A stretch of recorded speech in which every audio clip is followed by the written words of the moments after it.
Welcome back to another episode of Video City TV. I'm your host, Callie, and we're here live with the Producers Club. And shout out to Money Lynn Hobson, because today I am sitting next to two partners. We have Sen over here, all the way to our left, and then we have Flea right here. Correct. And you guys are partners, and you guys started a film, and you guys also just did a startup company, I hear. Right. So, we just did a second short film project called Blue Grease, in which, you know, I felt that it was necessary to curate a platform which is better than Craigslist, because we do intend on actually creating a feature version of it where we're going to be like casting and hiring our talent through that whole platform.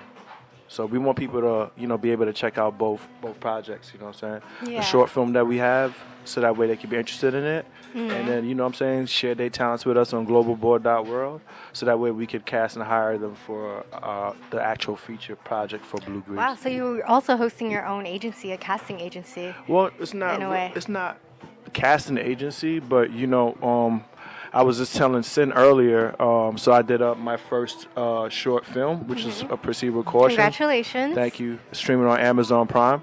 And just throughout the process of actually creating that through Craigslist, it was a lot of glitches along the way. Mm-hmm. So I felt that before we jumped into our second or our major first feature film project, we should have those issues addressed. So that's the inspiration behind globalboard.world.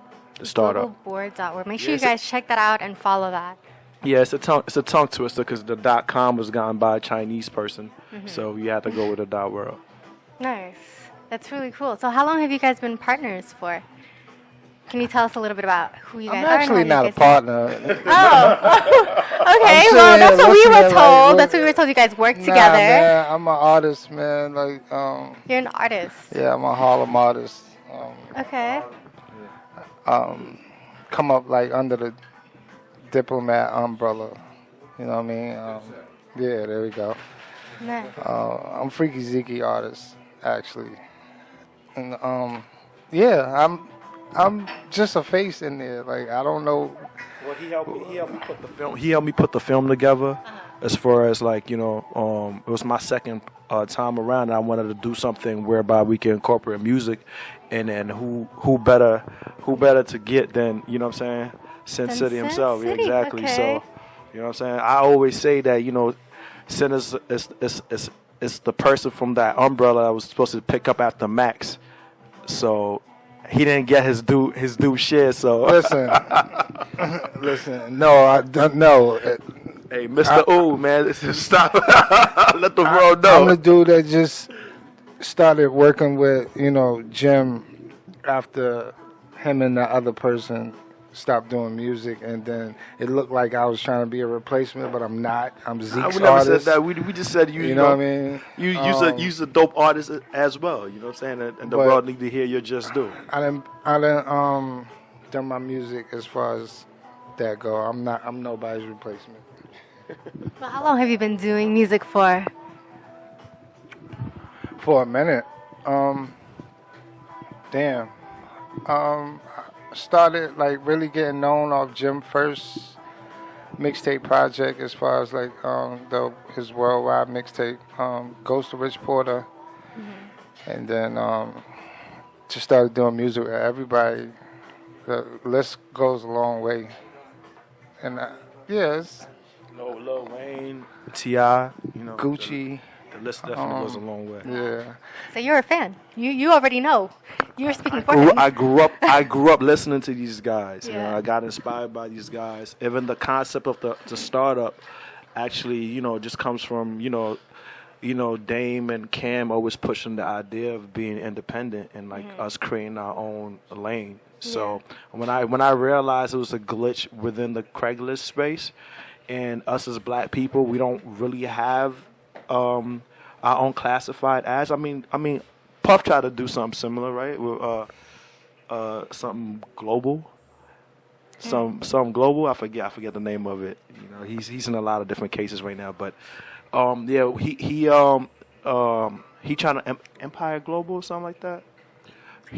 But we try to create his version. Yeah. Puff has a version out for independent clothing lines and black businesses, and then we just wanted to do one for our classified ads. You know what I mean? Yeah. So that's the whole take on it. But we do have the short film out, definitely featuring Sin City and Lexi Blow, who's from Jocelyn's Cabaret. Yeah. And we're trying to raise some money for that. You know what I mean? We've got the short, so we're trying to get people to donate. Check out the short.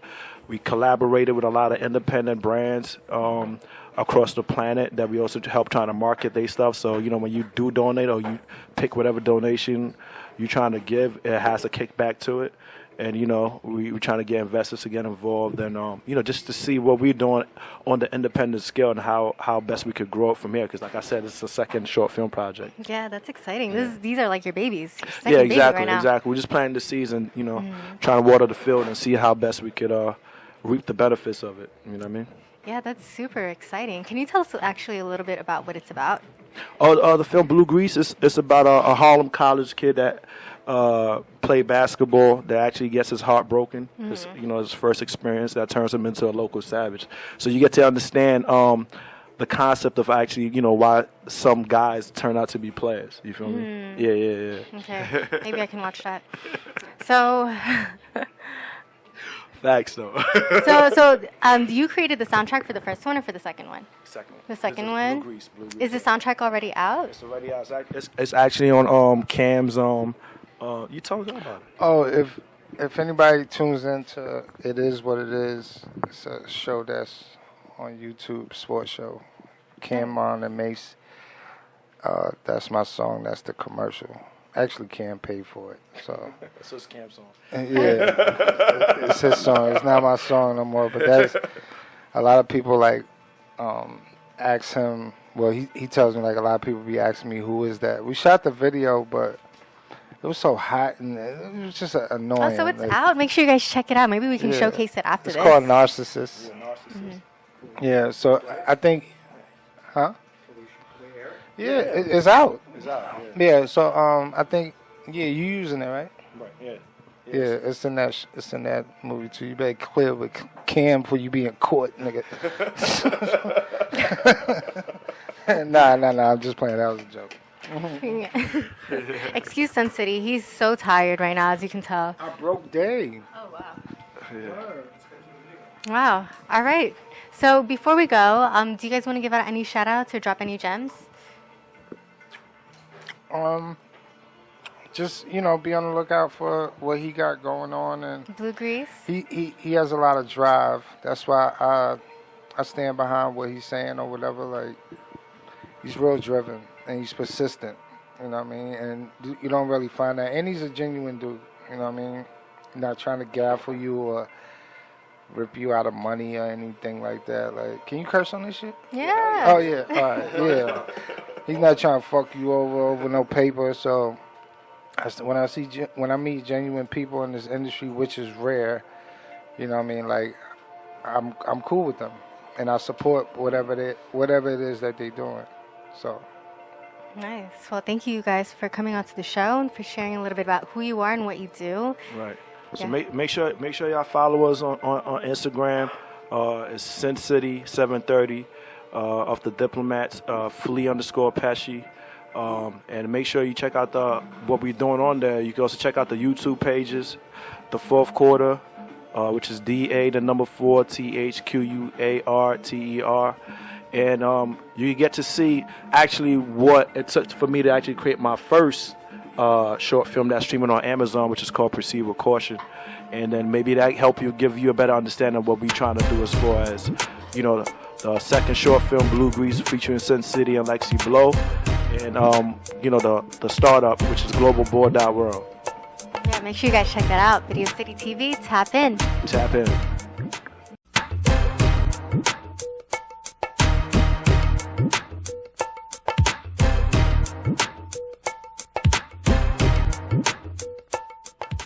Hey, Video Video City TV. It's your girl, Luna B, your favorite Pisces with the problem.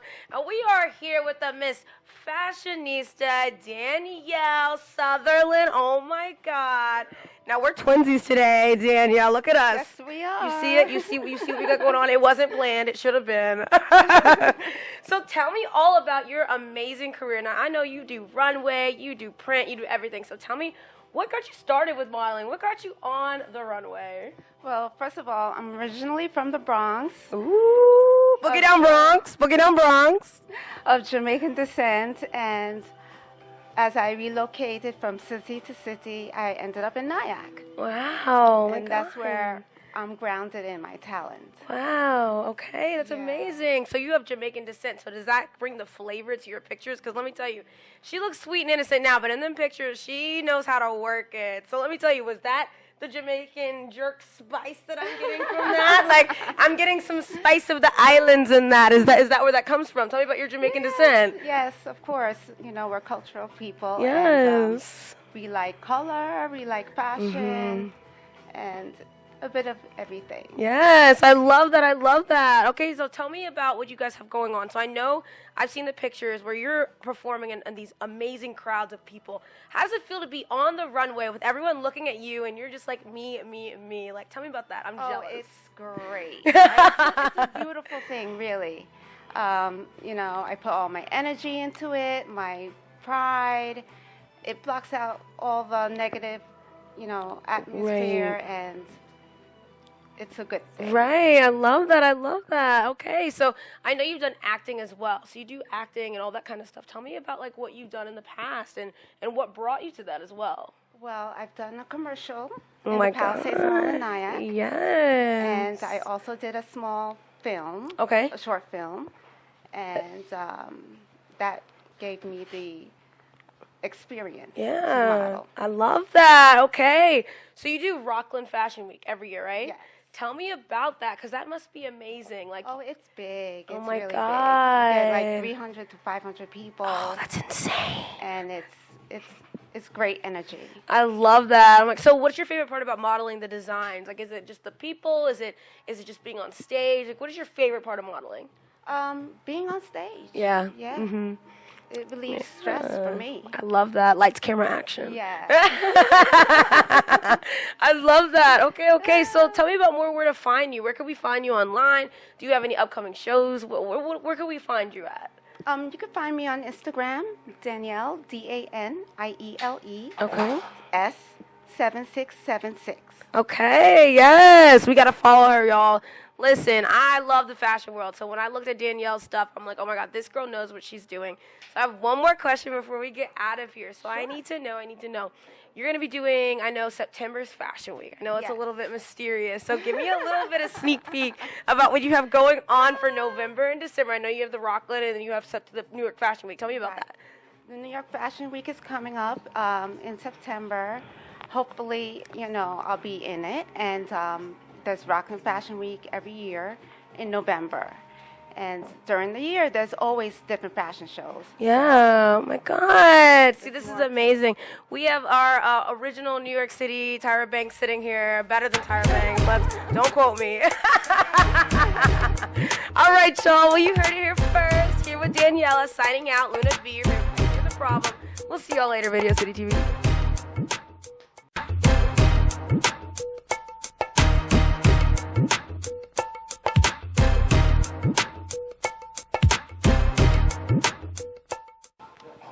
Hey, this is Jewelz Alize. I'm back with Video City, and today I have Christine from Brooklyn. Welcome.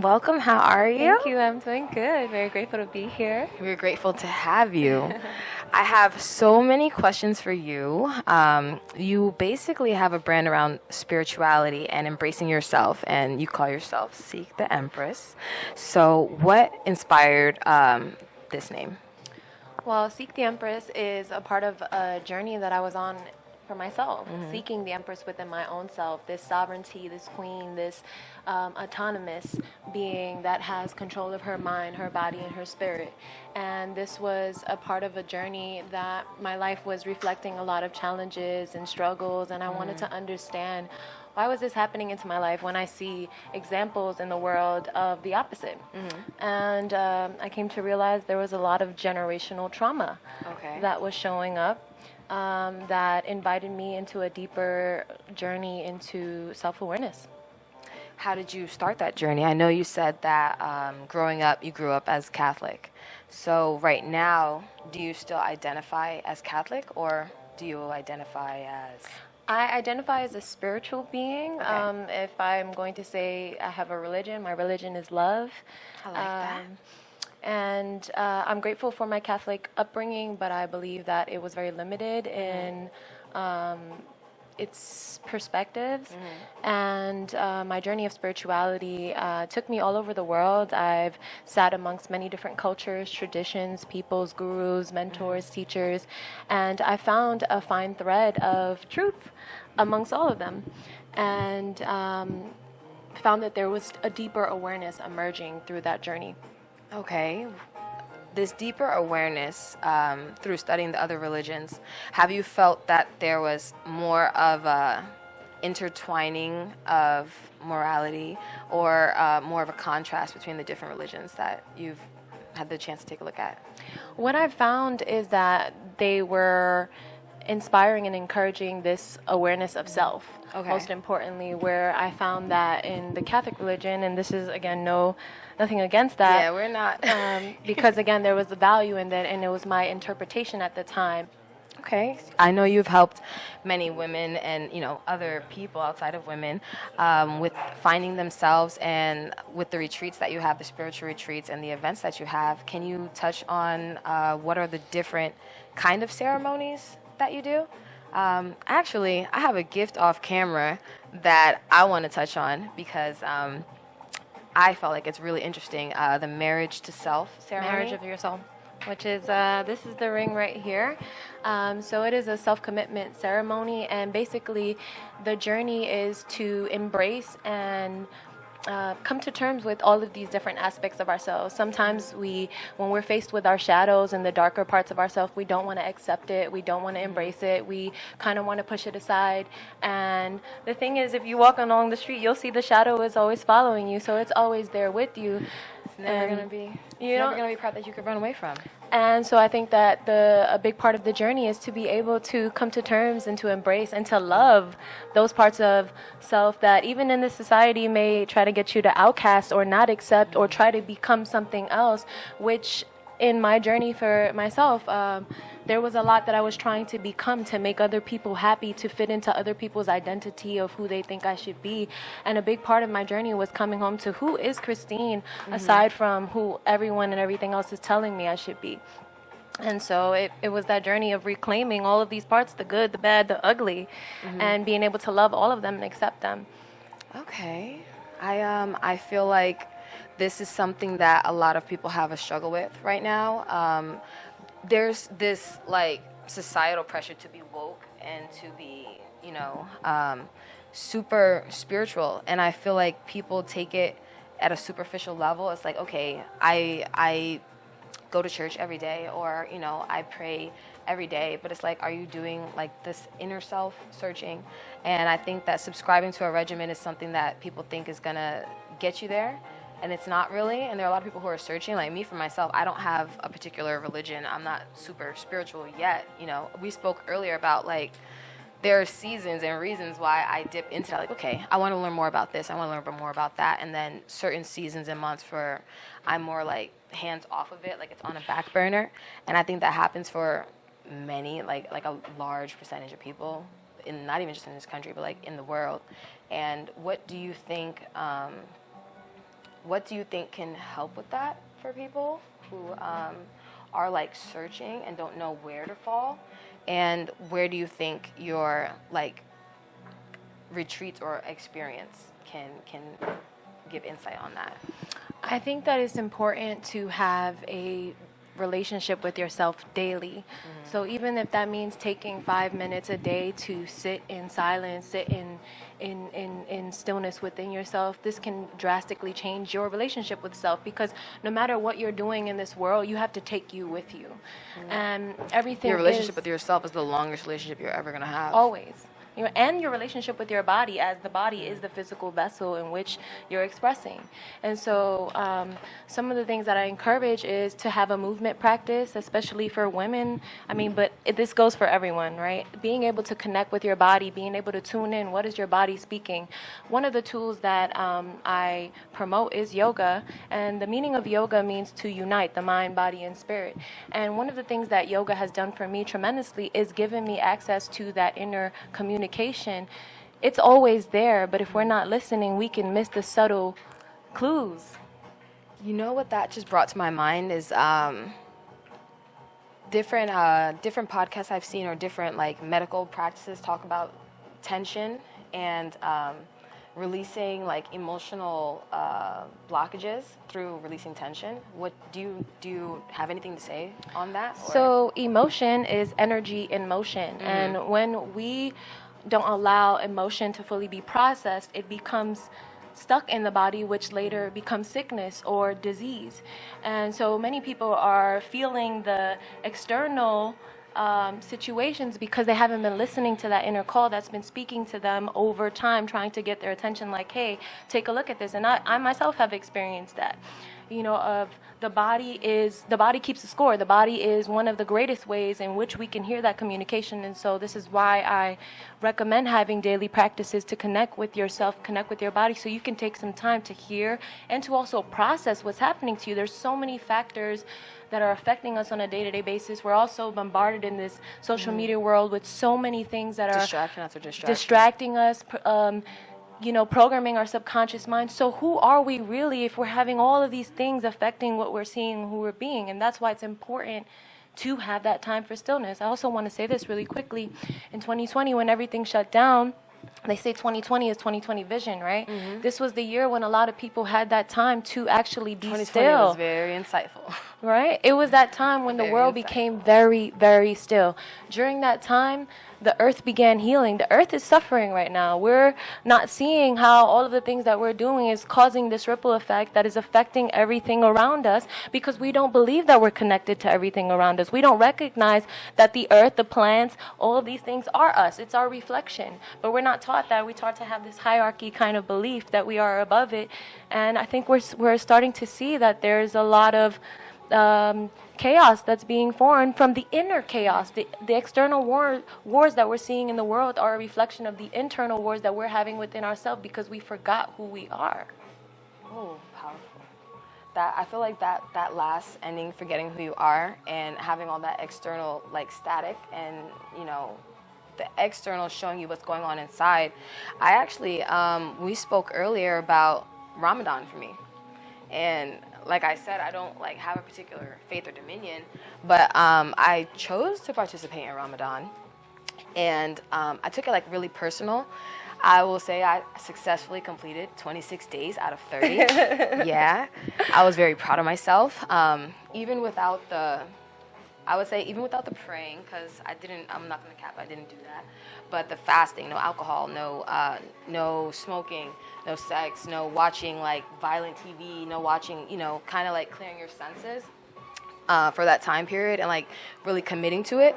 When I tell you the amount of clarity I had during those months, it almost shocked me, because I'm like, how did this happen so quickly? I think after the second week of me fasting is when I really started to like do a lot of reflection, not intentionally, because I wasn't intending to do like so much. I tried meditating. I'm not that great at it, I'm gonna admit, but I can totally understand what you mean about your body putting you in a better space, because when I really focused on taking care of it for that month, like I noticed a total shift in myself.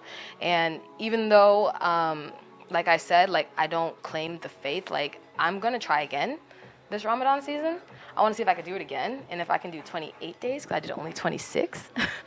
But I definitely think that people who are like afraid of change or like learning more about it can definitely aid from like going to one of the events, or just even like listening to this interview, because I feel like they look at people who are highly spiritual as, okay, you're like hippie-ish, or you're doing weird stuff. And it's like, no, you're a really down-to-earth, cool person. I actually met you at a brand ambassadorship for Hennessy.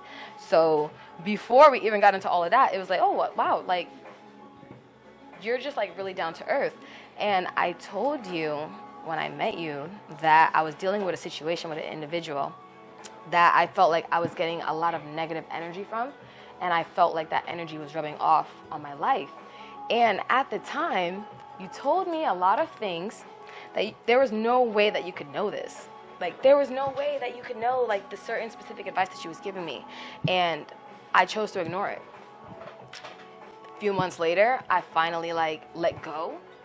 And I was like, everything that I already knew, didn't even tell her. She said it back to me, still didn't listen to it, when I should have just listened to that in the beginning. And I feel like that's something that I want to highlight in this interview is, like, listen to that, right? Because it can save a lot of, like, trauma, even though, like, that might be trauma that you have to experience and, like, work through. But you probably could have diminished it if you had just, like, taken the time to be still.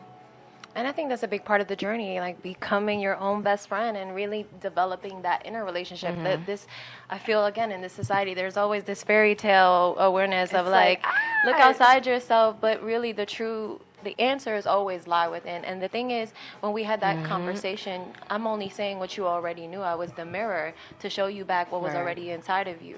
And there was another thing I wanted to touch on. You spoke about meditation. I think a lot of people have like maybe they look at meditation as like a difficult thing to do, but we have so many moments in the day where we're in meditation, like when you're driving, when you're in the shower, like any time that you're spending intimate time with yourself. And we can increase that and build that relationship.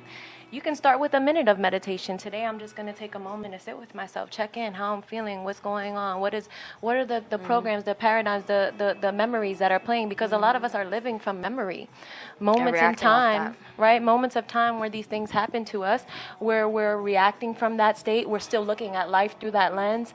And I think that something that can also help us moving forward is how can we look at this day from fresh new eyes, look at these people that we're going to encounter, this experience, this job, this business, this work, whatever we're coming to, how can we come to from the 0 point, which is the nothingness, to give it that fresh eyes, right? Fresh eyes.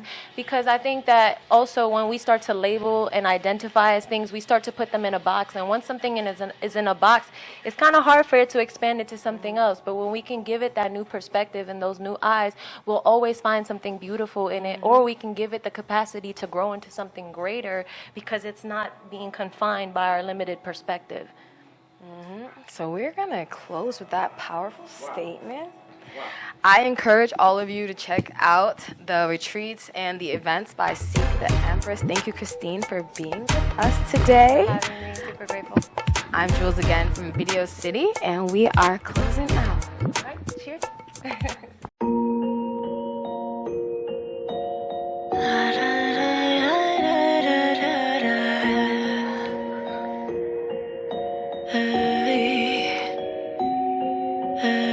Thought you knew me, but I swear you never knew me. You've been talking high, but I swear it never moved. Because I gave you light, you tried to leave me in the dark.